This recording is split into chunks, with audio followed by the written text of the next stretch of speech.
Howdy, I'm Tyler. And I'm Justin. And today, this is Newbies to Movies, and we will be talking about Emma Stone this week. But we have a guest with us, Mason Taylor. So Mason, introduce yourself and just give us like a little rundown of what kind of movies you like or your favorite movie.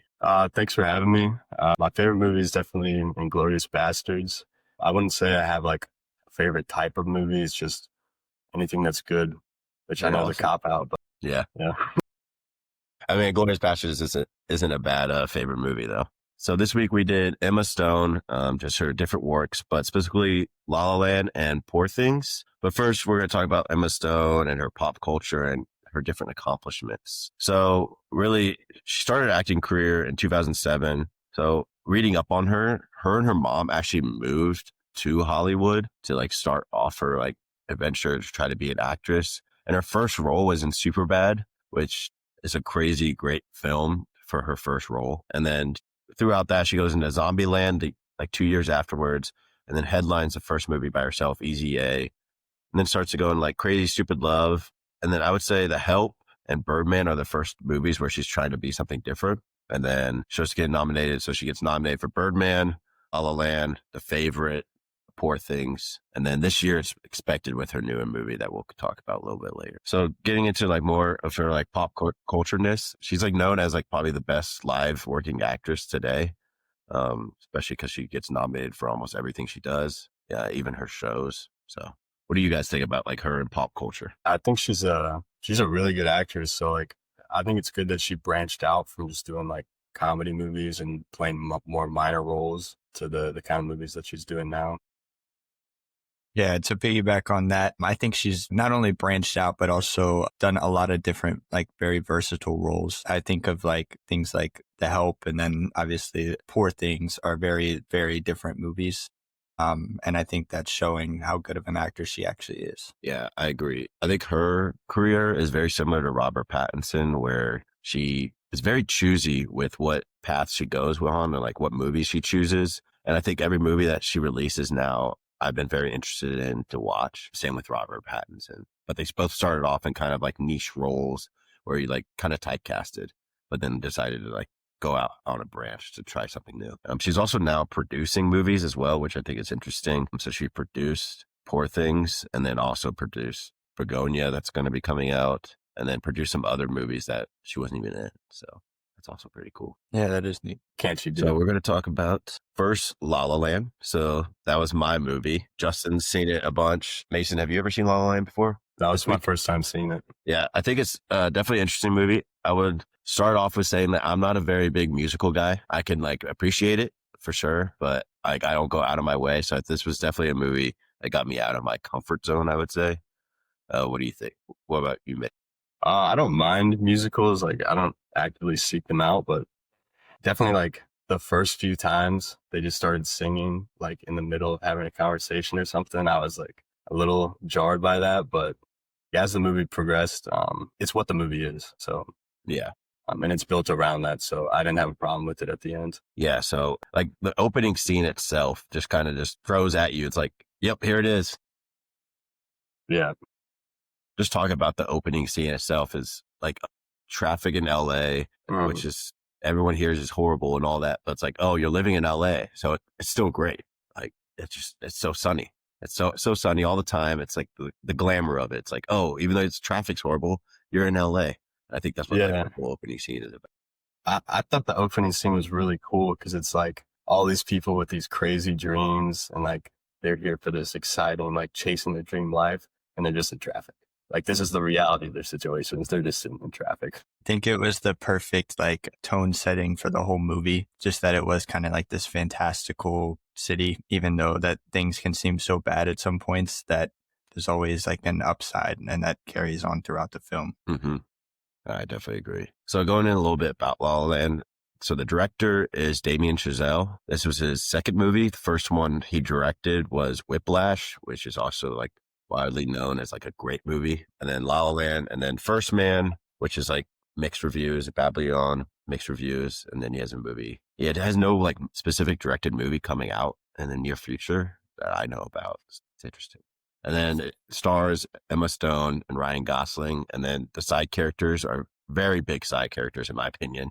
I think they add stuff to the movie, but it's like a Ryan Gosling and Emma Stone movie, and everyone else is just I think that was a good decision for them to do that because it is like a love story just about them. Yeah. So that's what For it should sure. be focused on. And then also getting to accolades. So it was nominated for 303 nominations, but 125 in that year. But for some of the bigger ones, so Academy Awards, it was nominated for 14 nominations at the Academy Awards that year. That is crazy. Now, it didn't win Best Picture. And it's like, do you guys remember that year? What happened that year with the Best Picture? Don't. So they announced, they announced La La Land as the winner. And then it was a false announcement. And then the director, Damien Chazelle, was like, oh, Moonlight actually won. And then they show the picture of Moonlight. Like they show it to and then Moonlight won Best Picture actually. So the announcer like announced it wrong. Then they had like the whole cast on stage celebrating. Yep. It was, yep. Even though it was nominated for a lot, it won about half of their nominations, which is so pretty impressive itself, especially for a really stacked year, it seemed like. But that's first. So now let's get into like the actual categories. So starting off with plot, I gave it a 6 out of 10. I think it was a very standard plot in itself, like you could tell where everything is. The director wasn't trying anything crazy with the plot part of this movie for me. Now, the musical parts of the plot, and specifically talking about the end scene, I think that is very like a fantastic like conclusion of a movie. I agree. I was wondering where you were going with saying there was like just a basic plot, because to me, the ending kind of sewed together the whole movie perfectly. And they could have gone with like the stereotypical Disney happy ending, but it went in a complete different direction, which to me, after a rewatch, made the rest of the story that much better. Dude, it got me. The ending got me. I was tricked. I thought it was like, oh, they're actually just going to be happily ever after. I think if I didn't hear before that it was not a happy ending, I would have been more surprised, but I came into it knowing that it was not a happy ending. So I was like already expecting it. The ending's really great. My one problem is I hate when movies do like a 5 years later thing. Yeah. I feel like it's very cheap and it's like very like, what? It's like, oh, you're just expected to know like, oh, now she's like the biggest actress in the world. And it's like, okay. I get Well, I mean, at the same time, they're trying to focus on like their relationship and not so much what they're doing outside of it. No, but my problem with that too is like, where's the story in that? Like, obviously there was a story to be told about her rise and, him finally getting his jazz bar and everything, like, but they just like passed over all of it. I know you can't do a 6-hour movie, but yeah, it just feels a little bit cheap of like a part of a story. Cause then you're just like supposed to fill in the gaps yourself. Like, but that's like my biggest hit on it. Some of the other parts where I like a little miss out is like how he changes like his entire career. Maybe this is more a hit on like the characters themselves as people, but like he's like, oh, I don't make enough money. So I'm going to do something or give up my dream to make enough money to make you happy pretty much. And she recognizes it, but then like also judges him for it. I don't know if that's more like a character flaw / like just, yeah. No, I understand what you're saying, but I think what he was also trying to do is kind of evolve his dream into like modern day. Like, everybody, it was like a common theme in the movie that everybody's talking about how jazz is dead and nobody listens to it anymore. And I think he was trying to kind of evolve with the times with his dream, but he just realized how much he really hated it. Yeah. I think he thought he was evolving, but I honestly think he just, cause like there's like the scene where he overhears the phone call with her mom and he's like, they think I'm poor, which he is because there's not enough money in jazz. But then she like kind of berates him for it. And like the scene, like, oh, you give up on something you love. And like Loki doesn't find him as attractive anymore because of it. I mean, I think it makes sense because like, I feel like their relationship is like based on how much they support each other and their like dreams that they're chasing, even though they're kind of pipe dreams. So like for her to see him give up on that was like, what are we even doing? This is what we're all about. Yeah. A lot of miscommunication, I think, because I think if he told her why he did it, it was a little too late by the time he did. But then it's not a movie. Yeah. Yeah, I have a lot of problems with like just her as a character, not her acting or anything, just like Mia as a person. I'm not the biggest fan of her choices, but it's all right. Now getting into characters. I think resonate with like Mia and Ryan Gosling in a way of where like going after a dream that a lot of people like just don't really see or see the end goal of, and then just being like really hard fought for it. What do you guys think about like them as characters? I think they both accurately display, it's kind of two different sides of the spectrum, right? One's chasing like at being a business owner, and one's chasing being like a big famous actor. But I think they both accurately display like the sacrifices that they have to make to reach those goals. And obviously like they pay the ultimate sacrifice, which is love in the end of the story, to both get their goals. Okay. So yeah, they're both chasing dreams in this movie, and Ryan Gosling himself. So something about their relationship though, and I time stamped it. They didn't actually become a couple until like 55 minutes into the movie. So like, and for like 30 minutes of the movie, they were kind of at odds / like he was at odds with her more. So she like kind of fell in love with him while he was playing the piano, and then really bad timing because he got fired.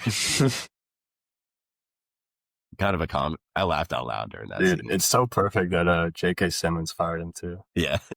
I was like, oh, that's funny. Like a big actor that you just like put in the scene just to fire him. Yeah. I think what you're going about is that it took them a while to kind of start really connecting. But I think them as characters, they were both trying to deny the feeling because they knew that they had to go for their dreams and they didn't want any other obstacles in the way of that dream. Hearing some podcasts about LA itself and the dating scene, a lot of people resonate with how La La Land is portrayed because a lot of people have such big dreams to where they don't want to date because they just know something like this could happen.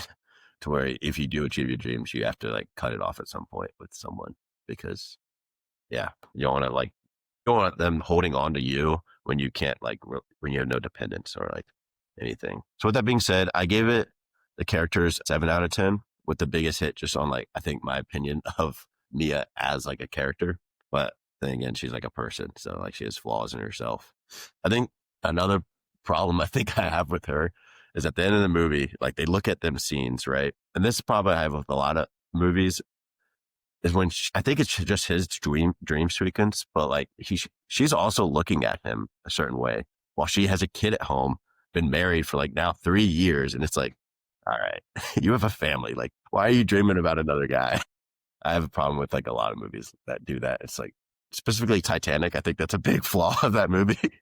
Shout out to that movie. But dreaming about a man in her 20s. Well, she has like family. I don't think she's necessarily dreaming about him. I think she's just remembering back to a time where they supported each other so much and now kind of just almost paralyzed because they both did finally make it. Like obviously she had no idea where he was or what he was doing, but she finally realized like he was able to make it too because we both left each other, Yeah.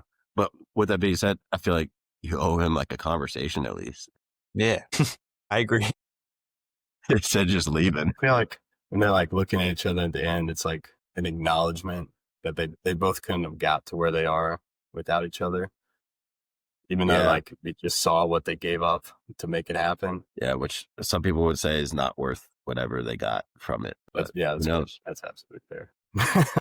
At least for him, I think it's more so for him again because like she's like married, has like a family too, along with her great career, while like he still seems just as lonely as he was at the beginning. He's lonely, but Jazz was his first love too. Don't forget that. Yeah, it's his first love, but you could see in his eyes that he kind of just regrets not moving because realistically, Paris is like also a big jazz city itself. Like jazz is very still alive there. Yeah. So still makes no sense to why he wouldn't make that effort, but he probably regrets it. Now, getting to cinematography, I gave this 9 out of 10. I think this is like the standout of the film for me. It's one, how clear it looks, but also the way they use colors, which is pretty like known that they use colors in a very certain manner, like colors for each other. And then when they're in a relationship, it's mixed. And then at the end, it's separate again. Yeah, I think the use of colors was to really make everything kind of feel like a dream. Obviously, they were chasing it. And the closer they got, the more colorful and vibrant everything started to get. I saw something that was like saying that it used like red and blue to like represent Sebastian and Mia separately. And then like they come together and make purple. And then also like red represents their dreams and blue represents like regular life. quote unquote. And like the whole movie's kind of this balance between regular life and dreams. And that's why there's so much of this. And I don't know. I feel like that's why like red and blue stand out so much in every scene in these movies. Mm-hmm. I agree. Yeah. I get into dialogue. I think this is where a lot of musicals like fall down for me, just because a lot of the dialogue is then filling it by music. Sometimes the music has nothing to do with what's going on in the moment. But with that being said, I gave it a 4 out of 10 just because I don't think it was anything special, like the dialogue itself. I think the conversation, like when he makes dinner for her scene, is like a very standout like dialogue film, but I think the rest of it is very just normal. Yeah, I think it gets overshadowed by the musical part, you know, for most of the movie, because the music is amazing in this. I don't want to get too much into it yet. You know, however you feel about musicals, it really does. That's where most of the growth comes from in these characters, is in between songs, basically. So I think you're right. Like the dialogue's pretty basic when they are talking, just to kind of lead you to the next song. And then getting into acting itself. So I gave it an 8 out of 10 because I think both of them killed it. They both got nominated, but yeah, Emma Stone kills it. I think as much as problems I have with her as a character, I think Emma Stone like is great in this film. It really like stands out in the way where they had to like learn how to dance and sing and all that. And then she did Broadway after this for a little bit, which is like also interesting. Or actually, I think she did it before. I think Emma Stone did Broadway before, and then that's where they saw her doing it. What about you guys? What do you think about her acting? What can't she do? What a woman. Yeah, I don't know. I thought it was good. The acting was in both of these movies, I'll say like the way she conveys like thoughts and feelings just in her face, like without saying anything, is like, I was actually really impressed by that. I don't think I've ever paid attention to someone face acting like that before, or whatever you call it. Yeah, just the overall body language, I think, is what you're getting at. Like she does a really good job at, you know, pushing narratives. And even when it comes to, you know, like they're singing and dancing, you can kind of tell what both of them are feeling in the moment if you're not even listening to the music. Also, talking about Emma Stone for this week is seeing some of her earlier films like Zombieland and Easy A, and seeing how she's progressed as an actress to like now La La Land. And I've seen her most recent movie with Eddington. It's like you could see this progression of like how she's becoming this like world-renowned actress that can really do anything and become any role. And I think La La Land is like a big film that shows that. And getting the sound effects / like soundtrack, 8 out of 10, great soundtrack. I think on purpose, these people were like Ryan Gosling and Emma Stone are not like actual singers. The director said he did this on purpose. He didn't want to portray off of like professional singers, but rather like a more like rough act at it. Yeah, the soundtrack's just a 10. So you're just going to have to accept that. It's the best movie soundtrack that I've ever seen. It perfectly carries the story. Like I was saying, you almost can have no dialogue and just have it be a musical, and that story carries so far. Yeah, I'm with Justin. The music's so good. It's so good. I think the jazz parts are really good. Yeah. I don't know. When I'm comparing it to like a 10 out of 10, I'm comparing it to like Hans Zimmer like soundtracks, where I think those are like the elite, specifically pertaining to the movies itself. And then getting to set design, I mean, it's set in LA, so it's pretty cool in that way. It feels like a very small movie itself as well, with like the set design. I gave it a 7 out of 10. I think it's pretty good. I don't think it's like outstandingly great, but I think it's pretty good. Yeah, I agree. Like you said, it was a pretty small set, but I like how I think back to like the planetarium scene where they use like a kind of small room like that, and they can turn it into this like, you know, fantastical, otherworldly feeling with some of the coolest sets to me. Yeah, I like how they use the set to convey like some story points, like when they're zoomed in on like the moldy corner of his room while they're talking about how poor he is, and like, that conveys a lot of emotion with like what's going on inside of Sebastian's character, but he's not even in the scene. I don't know if that's like cinematography or set. I thought it was cool how they used the backgrounds. It could definitely be counted as both, just using it in a certain aspect. Now, getting into directing, I gave it 6 out of 10. I think Chazelle himself, the director, has a lot of problems, and I think he's carried by the actors in this movie and the soundtrack, to which, yes, he managed it, but also it's pretty known that the producers really carried the music in this movie as well. And he had like I read into it, he didn't have as much of a big impact as I thought he did into that. What were like some of the specific problems you had with how he directed it? I think it's more so into the editing part, but I think that again, he's known as like also a director that is very like hands-on to editing. So he doesn't like let editing get down to like the edit designers. So to pinpoint like specific stuff in the movie that I have with, again, it's like the dialogue. He wrote it. So, and then he just has missing points to where, and I'm like, I'd rather take that out and like the directing part as well, like just for him specifically. I had the same problem with like some of Whiplash. So yeah, but and then some of his newer movies like Babylon and First Man, I think that shows a lot of his weaknesses. Some people are like Damien Chazelle like stands where they're like, I've heard some podcasts where they're like, he's the best director right now. And it's like, that's not even close to true, but all right. Now getting into editing, it's combined with the directing, 6 out of 10 for me. So what do you guys think? Yeah, I liked the editing, like I was talking about, like with the planetarium scene. Like I thought the editing was really good, trying to merge the real life set pieces with like the kind of dream world reality. I thought that was pretty good most of the time. I thought it all looked really good and none of it seemed too cheesy. Some of it was specifically meant to look cheesy, like the first dance they had when they were walking to the car on the park bench, that's kind of supposed to look like this fantastical dream world, but I enjoyed all of it. Yeah. And then getting into theme, I gave it an 8 out of 10. It's a pretty cool theme of like chasing your dreams, but you have to give something up pretty much to chase your dreams / let each other go. Because both pursuing such wild dreams, it probably wouldn't have worked out in the long term no matter what. One of them would have had to give up something, and neither of them wanted to give up something for the other. Yeah, I like the theme. I think they handled it really well. And then just that balance between like a normal life and then chasing this like very specific dream that's most people are going to see as not achievable or not worth what you give up. Yeah, I think it was cool just diving into the compromises of relationships. They both had a relationship with their dream as well as each other. And, it came down to the point where they knew that they had to go in different directions for their relationships with their dreams. Yeah, because for him, the easiest like example would be he have to give up his dream of like starting a club in LA. He could have came back to it for all we know, but it's to do that, to move to Paris with her while she's like pursuing this big one to become like a great actress. Could have done it while still playing jazz in Paris, but he decided not to. That wasn't worth his bigger dream. It is what it is. We will try something new this week with our favorite characters. Starting off with, for myself, even though I talked about how much I don't like her, like as a overall her decision making, I think she's still my favorite character for at least me not liking her as a person. She's still my favorite character, which being Mia.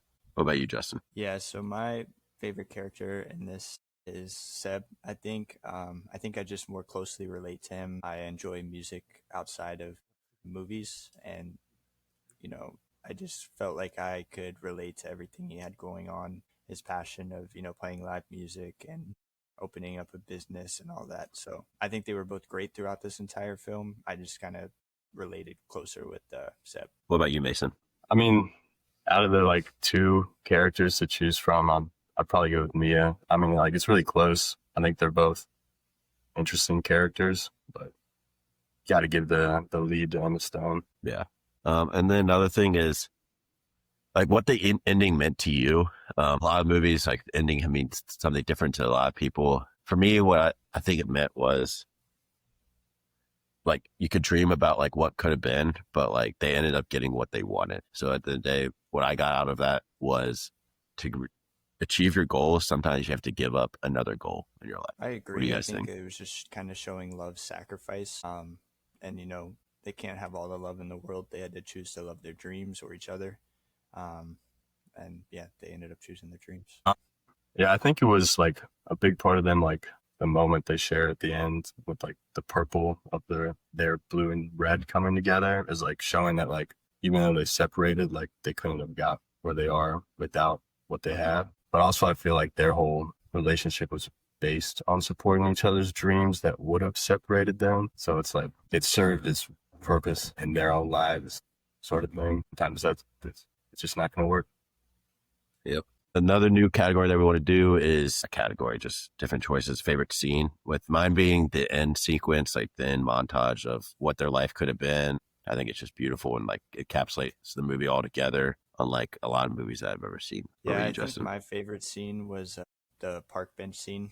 I thought that was really well shot and it was kind of cool. I think it was like a clear nod to like a actual play, like a Broadway play or something like that. It was all filmed from one side, not the camera moving around. I think that was like the scene to kind of bring people in that are typically, watching plays in theaters and that kind of stuff. I see that scene everywhere now. People talk about it all the time. I What about you, hadn't thought Mason? about that scene like that. That's definitely a good scene, but I think my favorite still got to be the ending.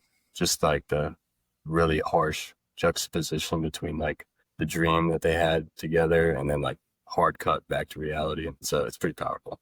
Yeah, for sure. Now, with the all overall rating that I gave it a 70 or a 7 out of 10.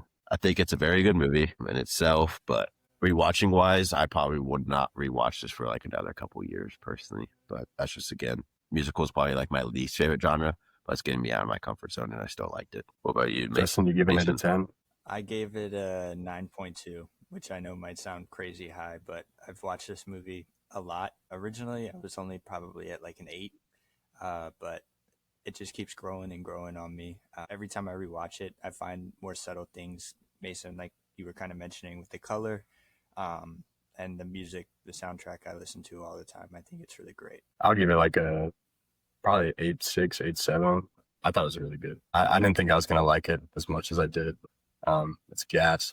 There's a lot of things going on like under the surface in this movie. Awesome. So now getting into Poor Things, which is directed by Yorgos Lanthimos. He's kind of a known director that he just does like really odd movies. And I would say this is definitely up there with one of his more odd movies within itself. I mean, he also works with Emma Stone on a lot of her projects. Some of what it was nominated for or the accolades. So I know it was nominated for Best Picture by the Academy, as well as Best Director, Best Actress, Best Supporting Actor, Adapted Screenplay, Original Score, Production Design, Cinematography, Makeup, Costume Design, Editing. And then Emma Stone won Best Actress as well for Poor Things, as well as La La Land. As she should. As she should. Yeah. Yeah, Justin, wanna so talk about the plot. yeah, Tyler picked this movie for me, kind of getting into the plot. Bella Baxter was like a woman brought back to life by Dr. God, which she calls in the whole film, or Goodwin Baxter. He replaced the brain of her child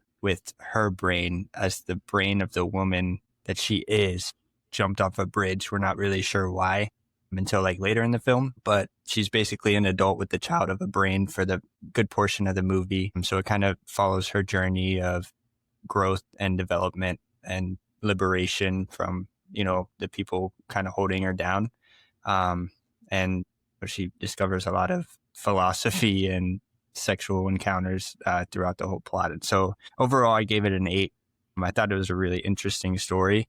And I think Emma Stone portrayed all the different themes and everything like that really well. But she overall carried the plot of this movie. I think everybody would agree with that. Yeah. The plot I think was great in this movie. I think it just resembles different parts of like a person's life, just like very summed down, especially like the early days where like just so open to everything. And it answers like the question of like, what happens if you put like a baby's mind into like a grown adult's body? So I think that's very interesting. It's such a good premise for like exploring all these different like ideas of like, why do we do this in society? And like, why is it actually like this? Yeah.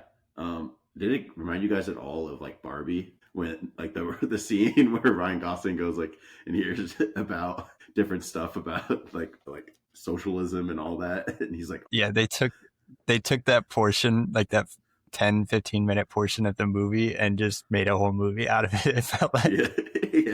It's like taking a fish out of water, but yeah, it reminded me a little bit about that. Yeah. All right. And to get into characters, I gave this a 7. Obviously, we have Emma Stone playing Bella Baxter. I think she really, was the main character of this movie and all 3 acts. And then we also have Dr. Goodwin Baxter, played by Willem Dafoe. I thought he was a really interesting character, especially in the beginning of the film, kind of leading to the telling of Bella's origination, I guess you could say. But after that, I kind of felt like all the other characters were a little bit lackluster. Did you guys have any characters that stood out? I think Duncan Wedderburn, played by Mark Ruffalo, stood out to me just because Mark Ruffalo himself plays very similar characters, I think, in most of the movies I've seen with him. And this movie really stands out for where, like, it plays a very unlikable guy. Yeah. He's so despicable that you hate him the whole movie. Yeah, because he Yeah. uses her at the beginning, but then, like, once he, I guess, falls in love, or more so, she's like, I don't need you. His selfishness and narcissistic way, it's like, thinks, no, your whole life is supposed to be around me. I think he's supposed to like represent like egotistical behavior in people. Yeah, Because it's just that his ego gets shattered when she doesn't want him anymore. I agree for sure. I think one of my favorite parts was when she just gives the money away, like their entire savings. And the two guys are like, yeah, we'll give this to them for sure. She's like, I gave it to very nice men. And he's like, what? And then to get into cinematography, I gave it a 9. I thought that the change in shading in the beginning, it was in black and white. I read something about the director talking about how that was a just like a nod to kids not being able to see color at a young age. Specifically, I think it was like 4 or 5 months after they're born. So that's kind of why he did it. Crazy. And then as well as I picked up on this, I didn't read anything on this, but when she's really young and she's like walking around the city for the first time and stuff, all the rail cars and buildings looked super futuristic. But then like later on in the movie, it was like normal cars and stuff, like rail cars and stuff like that. I think it was just to show like kids, when we were younger too, everything around us is so much more advanced than it actually is because we just can't grasp it. Yeah. I was going to speak to that, how every time she does something new, it becomes more, or like, it's like grand. It looks very grand. And then more time that she is within that certain part of the story, the more normalized it becomes. Like, for example, when she's first on like the ship, you can see how great it looks. And then by the end, it looks like a very normal coasting ship compared to what she first saw with it, which I thought was very interesting. And also seeing her develop through her time. So yeah, I thought there were some beautiful shots that were just like not normal looking at all. And I was like, holy crap, this is cool. Yeah. And it was kind of throwing me off at the beginning because I was like, what time period is this in? Like, I don't know where. I thought maybe it was just like a period piece with like some futurism involved. And then over time, I started understanding it. I thought that was a really neat way to tell kind of growth in Bella as a character. Yeah, I don't think it's supposed to be like a certain time. It's just like supposed to be such a contained story.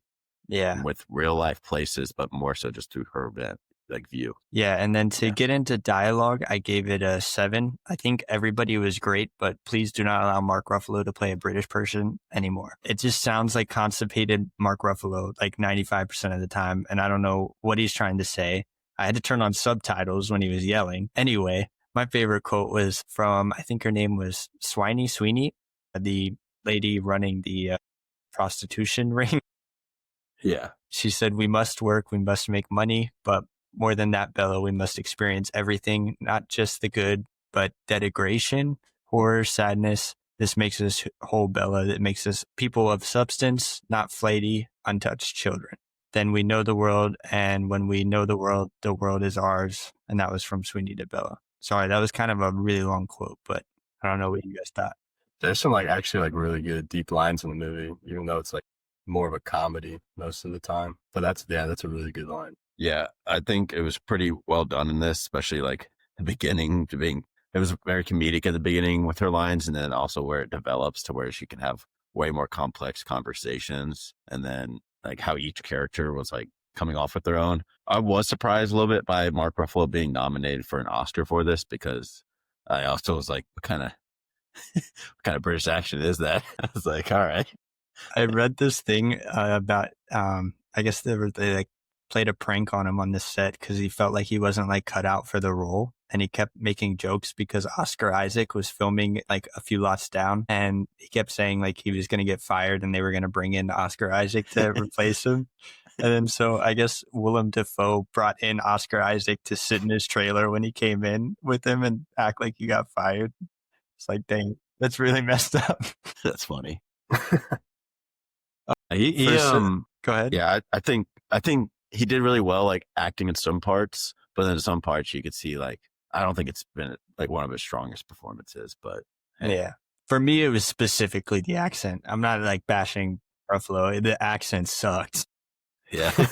For set design, I gave it an 8. I said it, it was really surreal and fantastical, like we talked about. But then over time, it kind of became like a more modernized set. I thought that was such an interesting way to go around it, just telling growth from another perspective rather than just, Bella's actions. And then kind of getting into that acting, obviously it's a really bold movie, so there's a lot going on, but I think Emma Stone really took the cake in this one.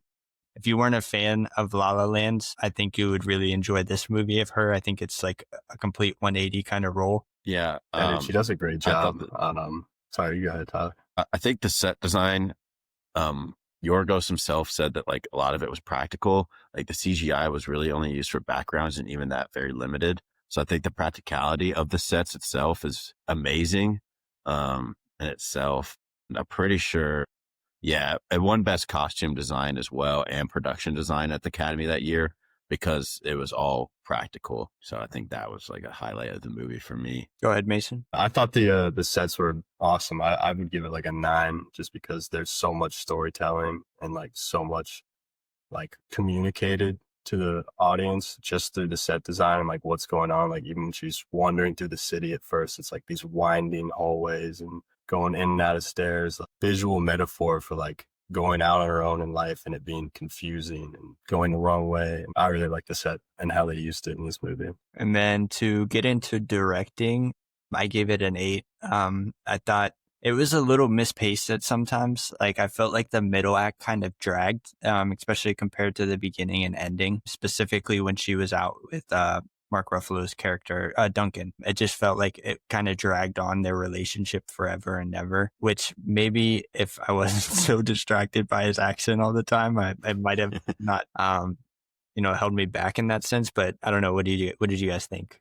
Yeah, for the directing, I thought Yorgos did a really good job. I haven't seen many of his movies, but I think overall, like, and reading more into how he's not a very controlling director in itself, and he kind of lets all the actors and actresses do like what their thing and like really like a lot of feedback, which I really like in a director to do that. And all of them have been pretty outspoken about how open he is during the filming process. And then for the soundtrack, I gave it a 7. I think it was just fine. I think it used that high pinging sound a lot. That was very interesting. It kept it simple, but it kept it the same all the way through, which was cool to me. I love when movies do that. It helped, bring out the surroundings and build tension effectively. Yeah, I like how subdued the soundtrack was for like stuff in the movie. Well, this was going on during the movie. I didn't notice that it was part of the movie, and I was like, "What is going on?" I was like, maybe because I had it cranked up a little too loud by like opening my window, and I was like, "Is somebody like playing like an instrument outside my house?" So the soundtrack's definitely interesting in a good way. Yeah, I just like how it was kind of just little noises like that just kind of build onto the tension and just added a little bit to like the main part of the movie, which is the dialogue. And then except for like big emotional moments, then it was like huge and like overpowering. So I thought the soundtrack was smart to do that. Yeah, I agree. And then for the theme, I gave it a 9. I texted Mason this directly after me watching this. Actually, in the middle of me watching this, I felt like this movie was like a metaphor for like humans need to understand the world around them. And like through the chaos, we're constantly digging, trying to understand what's going on. And I don't think there is much meaning to it, but that's just kind of how our brains are, wired, is to find meaning in everything. And then obviously we had themes of like self-discovery and personal growth, obviously the sexual liberation of women as well. And then just the societal norms and trying to understand that. Yeah, I think that's definitely a big part of it. I think another big part of it is I think part of this movie is like just a satire and like poking holes and sort of the things that we built in our society is like capitalism, socialism, like it's showing you the ups and downs of all these different things that exist in our world and like how they kind of clash with our like baseline instinctual human nature versus like what we kind of built. And yeah, I thought that was really cool. Yeah, I think the whole theme of it was very interesting. And also like she becomes a very direct person like throughout her time, which a lot of people are like, oh, why would you say that? You can't say that. And then it's like, I don't know, in a fancy world like that, she doesn't understand better and she doesn't want to really understand better. And she doesn't get why people need to talk around how they feel or want to say. Yeah, I agree. And then for editing, I gave it a 7. I think it effectively used editing just to, build up the tension, everything like that. But again, nothing specifically stood out besides that initial, color change. And then towards the end, I did notice it become less vibrant, just a little more dull in the coloring. But after that beginning scene and the beginning act and then heading into the second act, nothing stood out in particular. So yeah, I think the editing, there's nothing crazy great about it, but nothing bad. So I think it's slightly above average. And then for the overall score, Poor Things came out to a 7.7 out of 10 or a 77 overall. Yeah, I really enjoyed this movie. It was kind of a pleasant surprise. I knew going into it that there was a lot of mixed opinions on the ideas and, themes in the movie, but I really enjoyed it. I think it made me step out of my comfort zone and kind of think outside the box a little bit. Yeah, for me, I gave it a 7.8 out of 10 or 78. I also really enjoyed it coming into this. The reason why a while back I started like the first 10 to 20 minutes and I was like, I don't think this movie's for me.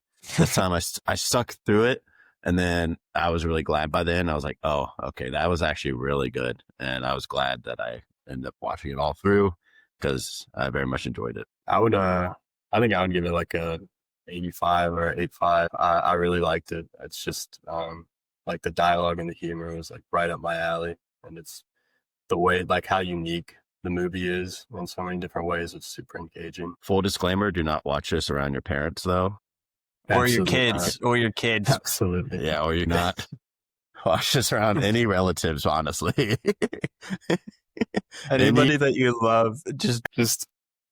Okay, let's do a favorite character. Who's your guys' favorite character? My favorite character was said at the same time. I feel like ours is all going to probably be the same. I would be surprised if not. It's not. It's Bella Baxter. Oh, mine was God. Mine was Harry. Really? Interesting. Harry was the African American gentleman on the boat. I know he wasn't in it that long, but I thought like having a character that was like completely against Bella's blind optimism was so interesting, because you needed somebody to challenge that at that point in the movie, because to that point she got away with everything that she had wanted to do. And so it was really only like 10-15 minutes of him being in the movie in there in the middle, but I thought it was such an interesting choice to really hard counter her blind optimism. Yeah, shout out to Jared Carmichael just popping up, a comedian just out of nowhere. I was like, what? Yeah, mine was Bella Baxter. It was pretty easy for me. She's like the main person, but also Emma Stone. It was crazy, which we will talk about towards the end of what I think of overall her performance. But yeah. Yeah, don't get me wrong. She was really great. I was just, trying to think outside the box here. But I did love that point in the movie. Yeah. And Mason, why is it God, or William Dafoe's character? One, I like that they're just so on the nose about calling him God. Like he represents like the Father and God. It's like, but yeah, just call it out. And then I like how like they clearly spent so much time like giving him a fleshed out backstory, even though they don't like fully go into it. So it was just like you always learn something new about him, and it added to Bella's story, learning about like his story. So I'm glad they like spend the time to like flesh out his character that much, even though he's more of a minor role. One thing about him I specifically picked up on is obviously like his father did all that stuff to him. And so as humans, we learn from our past, right? And so like I was so conflicted on his character, because he would learn things, right? Like he'd learn to be like somewhat humane, but then like he was still doing it. Yeah. And so it's like, well, as humans, I guess we just learn what we want to learn from our past, and then we just evade everything else that we don't want to learn from. I think there was also some commentary of like you kind of become your parents in some ways, especially in how like Bella was like so scientific about everything. I agree. No, yeah, for sure. It's a shame that William Dafoe hasn't won an Oscar, honestly, but that's crazy. All he's been. Yeah. And then what did the ending mean to you? For me, it was like kind of like a vengeance thing, but also like she's surrounded by people that understand her and also were like very honest to her throughout their life, and just like to her as a person, even though candles like lied to her at the beginning, he still like actually cared so much about her, and that's why he did it. While like the others did not do that. And then I thought it was hilarious putting the goat brain in the officers and then just having him eat grass. To me, I truly thought that was like her way of sparing him from like his own misery. That's a good way to look at it. Yeah. I hadn't thought about that. Because that's all she would do, is that's how she would spare him. That's how she was raised. Yeah. I thought you have to edit this part out, Justin. I just lost my train of thought completely. You're good.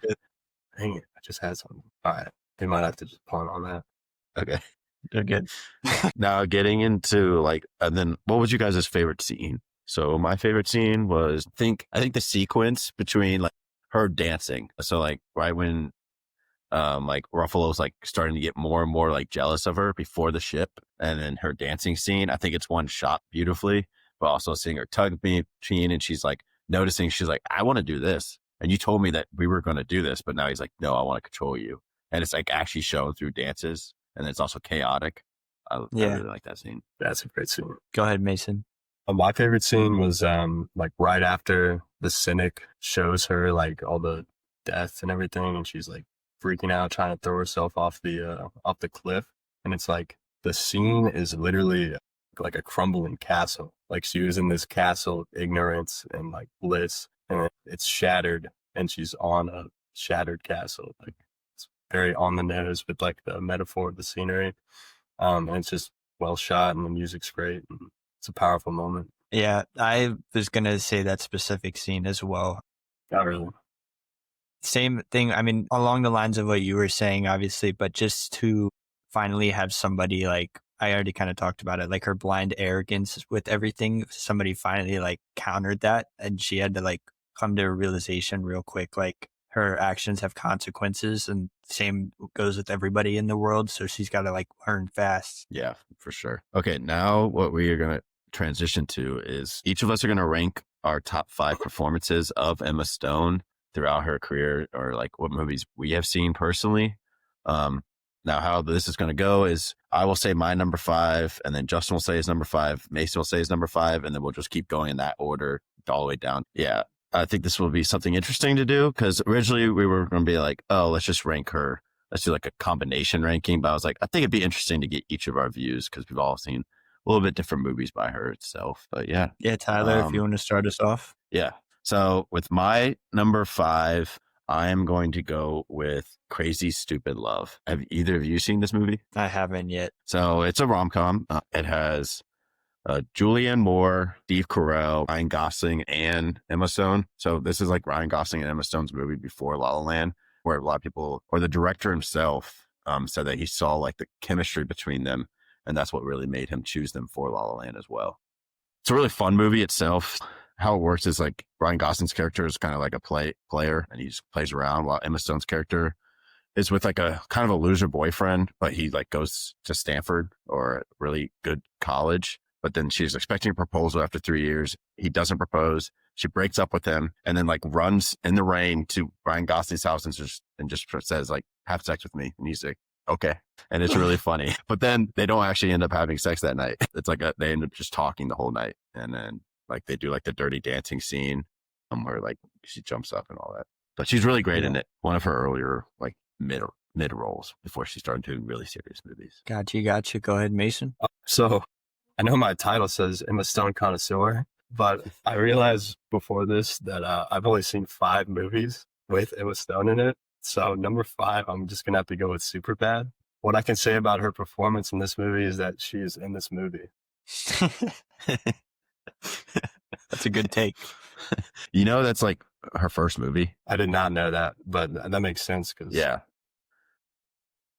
crazy good role. Yeah, not a huge role, but like a crazy first movie to be in. Like, yeah, it's a really hit. Movie. Yeah. For my number 5, I'm going to go with The Amazing Spider-Man 2, specifically 2. I think that she's a good Gwen Stacy for that whole series, but specifically remarking her valedictorian speech. I thought that was an amazing scene in that movie. A lot of people hate that movie. I enjoy it, but that was a really good scene where she's kind of talking, and it's, getting Peter to like kind of go back to being Spider-Man again. Yeah, for sure. That's my number 4, Amazing Spider-Man 2. There we go. Mainly because the first one, she isn't as big of a part of the movie itself. And number 2, she kind of shines more. And to this day, even with the most recent Spider-Man movie having like, or not the second most recent, no, the most recent Spider-Man movie having like a shout out to the scene of her like dying and all that. So I think herself as a character is very renowned. Mason, what's your 4? your number 4? My number 4 is just gonna have to be Zombieland. I don't think like she was like crazy in that movie, but I didn't think she was bad.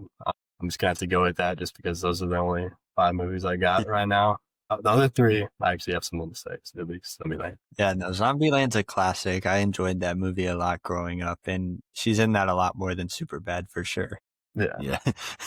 That's the only reason why it's above it. For my number 4, I'm going The Help. I'm sure Tyler has this one on his as well. I really enjoyed that movie. I think it tells such a great story. I wouldn't say she is a main character in that, but I think she can kind of get overshadowed in that movie. I think that was one that was earlier on for her as well. But yeah, just a great movie overall. Yeah. I do not have The Hope. I have seen it. It's like number 6 for me, mainly just because I think herself, like she just gets so overshadowed in that movie. Yeah. I wouldn't say acted. It's just like the other actresses do like so great. For my number 3, it's like her first breakout movie, which is Easy A. I think she's awesome in it. She's so entertaining in itself, and you could really just see a lot of like a premise of like what she is, what she becomes. Some story about like her on like the actual set itself was the director himself. I don't actually know who the director is, but let her like have a lot of her own like dialogue decisions.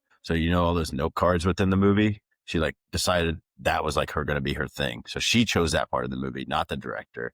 And she chose a lot of like those like funny, like dialogue lines was like made up by herself, not by someone else, which I think is also really cool. What about you, Mason? My number 3 is going to be Birdman.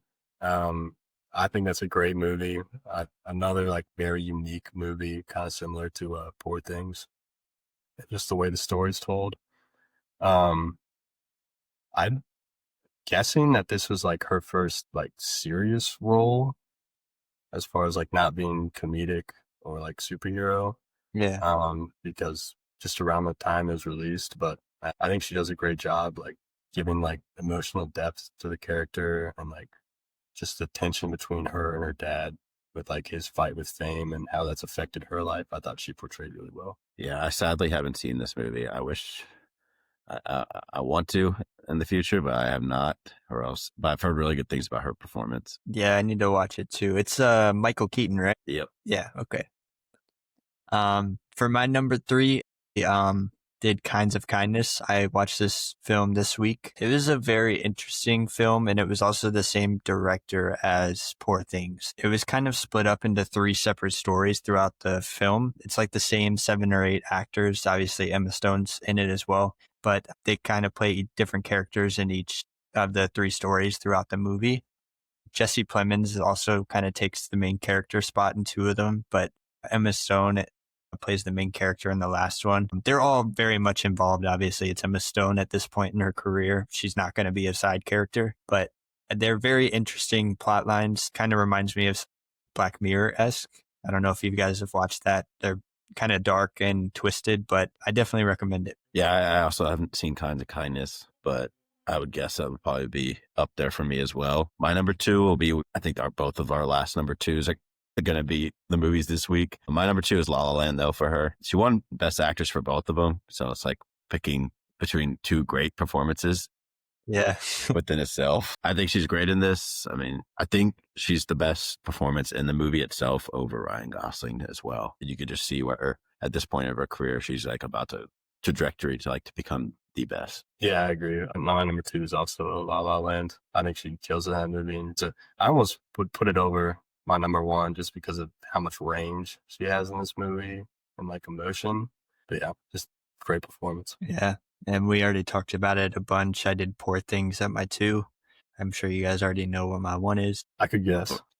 Yeah, I could guess what your number 1 is.